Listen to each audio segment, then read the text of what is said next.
Oh yeah. So Chana, you put out a video and we're over here celebrating. We're popping bottles, having a little champagne, little bubblies in the, I guess, early evening, right? Okay. All right. Evening for some of you drinking guys. Water. I'm drinking water, but okay. I have a water as well, but let's, if you guys are, drink responsibly. If you are, but yeah, I got my first Atmos video out. If you guys haven't seen it, you got to go to the video and then, what is it here? Cheers. Cheers. Cheers. My water. To a new level of YouTube videos. There you go. Now you couldn't. Okay, so here's what's interesting. If you watch on YouTube, of course, I won't be able to experience Atmos. Atmos. Yeah, that's not going to work, right? So what did you end up doing? Because this was interesting. I didn't know because I didn't actually watch the YouTube video. I watched the other one that So what I did for YouTube, because I was like, I have an intro which is like 3 minutes long, and it's like, hey guys, made my first video in Atmos. It's going to talk about demonstrating what I talked about in the other 2 videos that I made that people were like, oh, you're full of shit and blah blah. You don't know what you're talking about. And so, also that was also why I was very excited to do this video so that I could be like, no, actually, I know what I'm hearing. And look, Mike Ortiz, so he sent me an email about what he's hearing, and there's actually a lot of comments that people are like, hey man, I played this through and I can't hear your voice in my front left height during this time period because something's wrong. They have it set up. I saw, something's wrong with their system. So like, this video was really a pain in the ass to make, but it's actually showed up like very helpful for a lot of people. And also, like, I had a long conversation with Jeremy Anderson today, and brings up a whole slew of other questions about exactly how, like, are these AV receivers decoding Atmos a little bit differently than others?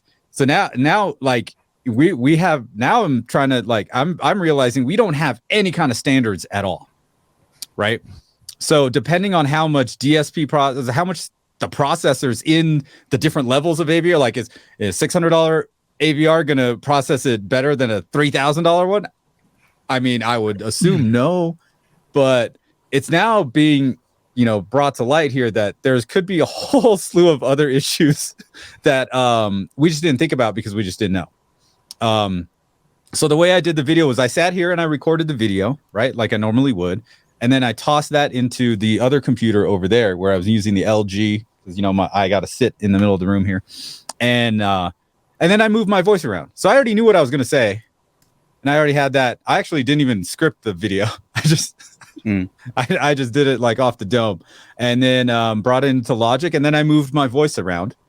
And then for the I was gonna just leave it at that as that little clip on YouTube, but I was like, for those of people that, the video is also for people that want to get into Atmos. So I made a binaural recording of my final video, and I sat in the middle of the room with the Sonic Presence microphones and recorded the whole thing. I almost fell asleep. I was like, that's dedication right there, because you didn't have to do that extra step, because I thought that was kind of awesome. So if somebody were to watch your video with headphones, they can kind of get an idea of how that sounded in your room.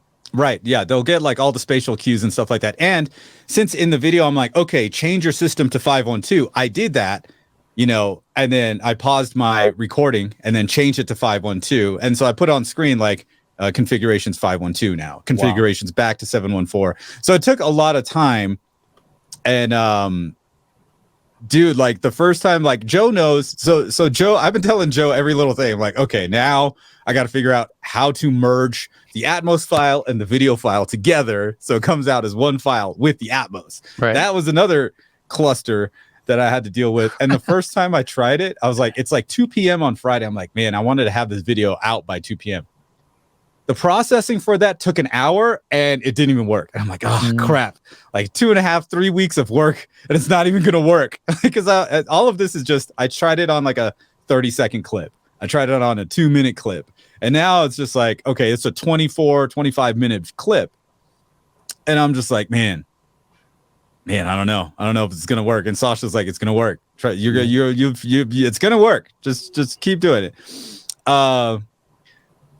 Here's, oh yeah, there it is.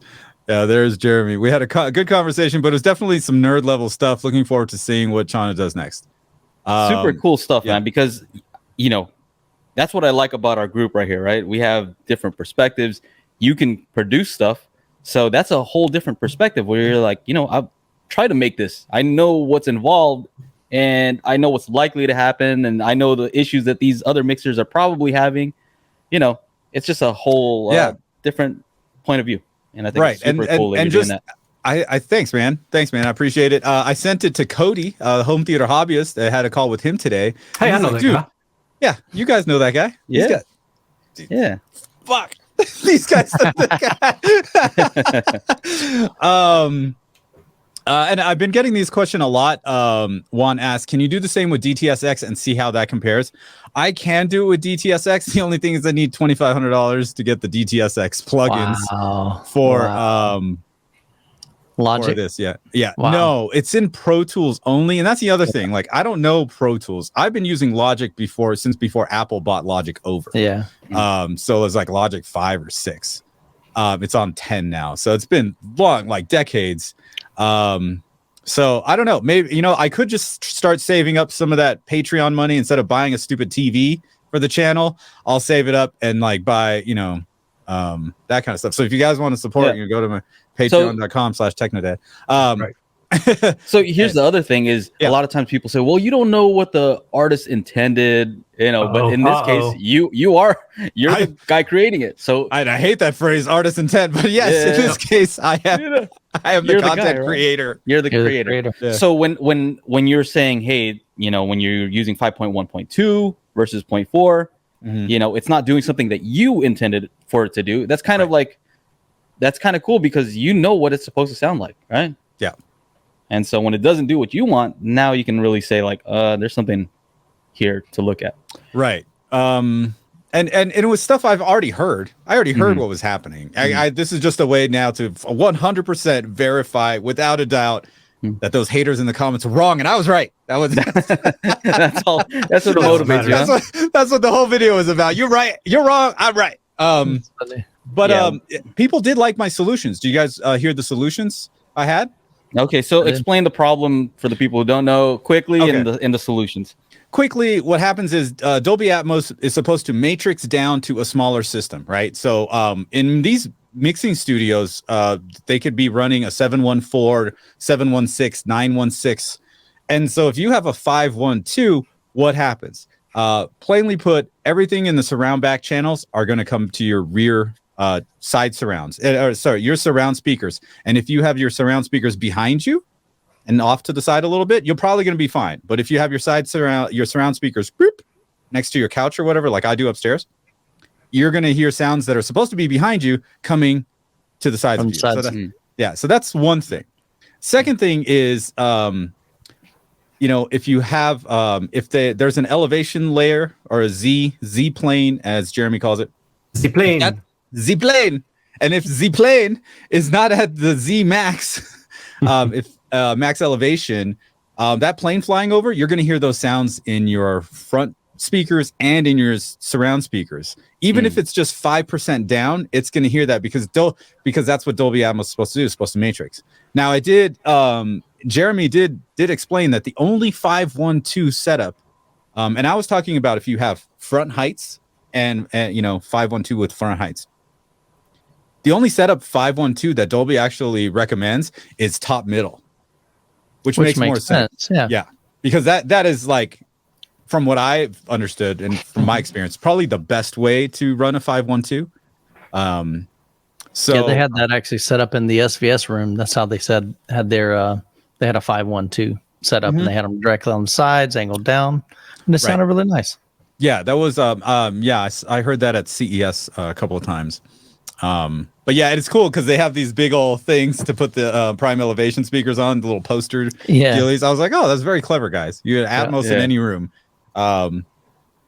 So have you tried up mixing your No, I haven't. Atmos content. That'll be. I don't the have next Oro thing, right? 3D down here. Oh, yeah. So the other part was, I think so here's what happens.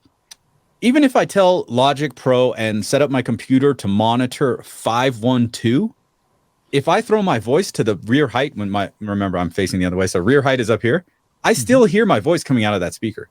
It isn't until I print it out and actually go and put into a 4K player and play it in 512, then it's different.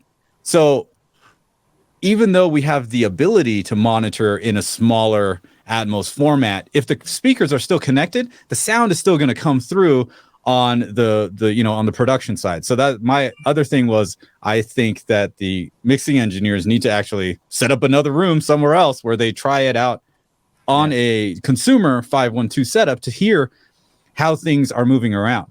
And that sounds ridiculous. That sounds absolutely like it's like me having two systems, because I have the 714 here, I have the 514 upstairs. I can just go upstairs and try it, be like, yeah. And I think you can do some pretty cool stuff though with maybe some of your existing music, maybe with new music that you create, but also, we've been talking about certain things just because one of the comments was, it was much easier to listen to your voice and hear how it was going around to calibrate my system by ear, right? Not with a mic, but by ear. Right. Just because it was a voice, right? Versus with pink noise, sometimes it's, how loud that's supposed to be. I don't know. Right. It's the same thing too. I was saying to Jeremy, because that's why I purposefully was talking very slowly, so you could just hear the voice go all the way to the left, all the way to the back. Okay, we're gonna go all the way to the back now. Okay, now we're in the back, top, middle. Let's go down. And a lot of people were saying, because if you watch an Atmos movie, it's like beep, beep, beep, beep, beep, beep. Like there's hardly ever, except for like a dog. What's that? You sounded like a dog. Beep, beep, beep, beep. The sounds are going so fast, it's hard to like pinpoint. And is it supposed to be like that? Was there any tonality change? Except for scenes. Go ahead. During your demo, I actually got up to go to each speaker just to verify that because when you'd bring it down 50%. So now your matrix are kind of blending it from, say, my top left Atmos speaker to my side surround or my rear surround. And so I went up to each one of them. I'm like, all right, cool, it's doing its deal. And then when you went full 100%, it moved all the way up to the top. So it worked on a 7.2.4. So everything was exactly the way that you said. So, Michael, when you tried it in your system, how did it sound to you when he went, from the back, and then he's like, I'm gonna go through your head, like all the way to the front. Dude, that was the coolest shit. What did that sound like in your system? Because I haven't actually tried it in here. Yeah, right. I just heard it move from the back. So my rear speakers are higher than my side surrounds. So I don't have ear level speakers because they're just my room layout. I don't have that ability to do that. So my rear speakers and even my side surrounds are higher than the Dolby Atmos specs. Okay. So, Chana, in your system then, did it sound like it was coming from the back speakers through your head and to the front? Or did it sound like it was kind of like arcing over with where all the speakers were? 100% it was going through me. So like, when two stereo speakers are playing the exact same thing, it images center, right? So it started behind me, and then I can hear my side surrounds firing in, and then we just go right to the center channel. Like I just did that. Like I was just messing around like a couple of weeks ago, and I was like, man, what was that? That was cool. And it was some other sound. And I was just like, oh, let me try record. So I recorded myself saying that like nice and slow. And that's another thing why I did it. Let's not start in the back of the room and go all the way through your body and into the center channel. And I was like, whoa, that sounded so cool. And then I played it back on the the Pioneer on the consumer level system, and it just worked, and it sounded really cool. I'm like, oh my gosh, that's cool. That was the Phantom Rear was trippy. Boy Genius, he had a couple of great comments all around.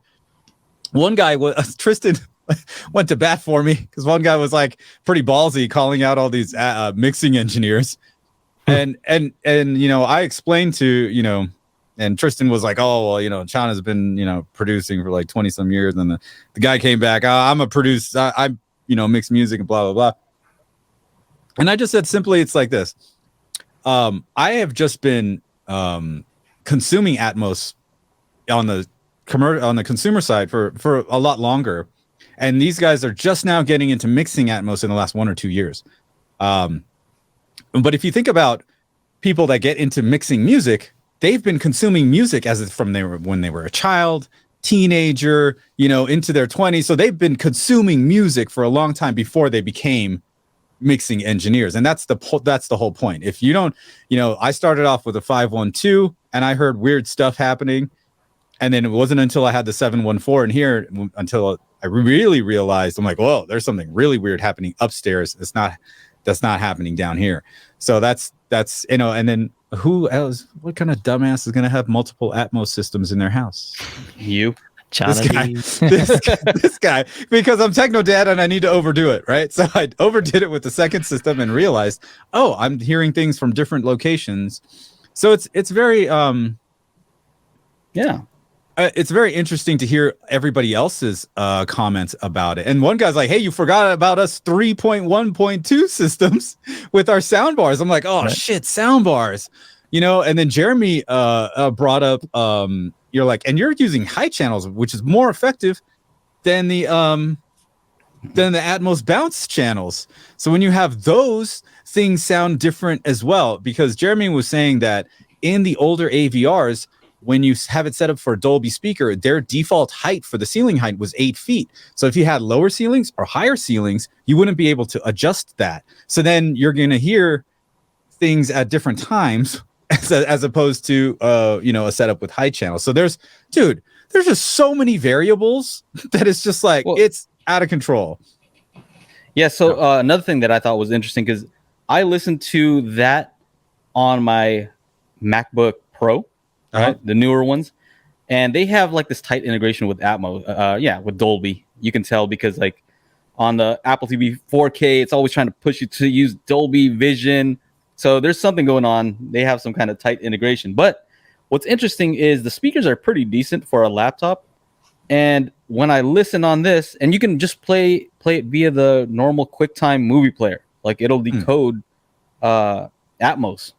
So that was a surprise. But I listen here, and it sounded, immersive on laptop speakers. So I'm like, man, that's pretty cool. Just because they know exactly how far you're going to be. They know their speakers. They know everything about it. And so I don't know what they did, but I mean, you're not going to get any bass, no real bass. But it is kind of immersive, kind of interesting. Anyway, just wanted to add that. What is Steve with an F? Stefan, what are you saying over here?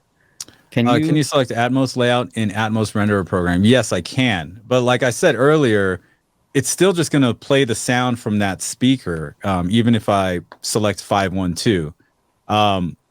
What's interesting is that even if I select 512, so there's if we think 3D object renderer breaks up the room into 3 sections: front, middle of the room, back of the room, right?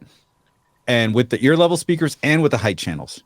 So when I have 514 or 714 selected, the outputs in Logic are picking the front and the rear. When I go to 512, it grays those out and moves the outputs to the middle of the room. So if I'm supposed to, so it's telling me I'm supposed to only mix in 512 with middle heights, right? Because that's what the software's saying. But I can go in and change that to front height, to rear height, or whatever. Same thing happens when I go to 5.1. Let's say, forget the heights, but if I go to 5 from 7.1 to 5.1, at 7.1 I have 3 pairs of outputs. When I go to 7.1, when I go to 5.1, it grays out the middle and moves the middle outputs down to the bottom or the back of the room. So those are the side surrounds are now becoming the surrounds, right? And that's the thing that we notice when we Dolby wants your surround speakers in a 5.1 to be behind you.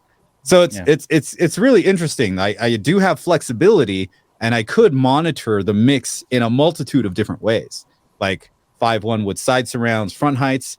Like I said on the screen, like I can monitor in all those different formats, and it's just too much. It's just too much. It's just like the amount of time it would take to like And I was talking about this with Joe. Like I can make a demo and optimize it for 512 with front heights and side surrounds. I can optimize it for 512 mid height side surround. I can optimize. It just takes time. Like it's just time to like redo everything. Right. You know. So it's like it's pretty crazy. It's crazy, man. wild. Yeah. That is crazy. So what else? If you're interested in joining us in the after show, you can visit patreon.com/Daily HiFi. We'd love to hang out with you and get to know you better. We're going to have a lot of fun.